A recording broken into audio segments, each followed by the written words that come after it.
चला तर झणझणीत उसळ बनवूया. तर इथं कढईमध्ये तेल गरम करून जिरा, ठेचलेला लसूण, हिरवी मिरची, कढीपत्ता चांगला तडतडून दिला. नंतर बारीक चिरून घेतलेला कांदा टाकला आणि कांद्यावरती मीठ टाकून ना गुलाबी रंगावर कांदा परतून घेतला.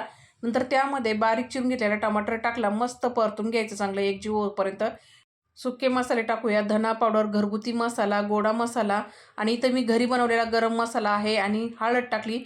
एकजीव होईपर्यंत चांगलं परतून घेतल्यानंतर इथं मोड आलेले मटकी, वाटाणा टाकलेला आहे. त्यामध्येच बटाटा कट करून टाकलेला आहे. मिक्स करून घेतलं चांगलं. थोडंसं पाणी टाकलं अर्धा ग्लास. इथं झाकण देऊन आहे ना मस्त असा वाटाणा, बटाटा इथं शिजलेला आहे. आपला मटकी पण चांगली शिजलेली आहे. बारीक चिरून घेतलेली हिरवीगार अशी कोथिंबीर टाकली आणि मिक्स करून घेतलं. तर इथं आपण मोडाची सुक्की उसळ बनवलेली आहे मंडळी.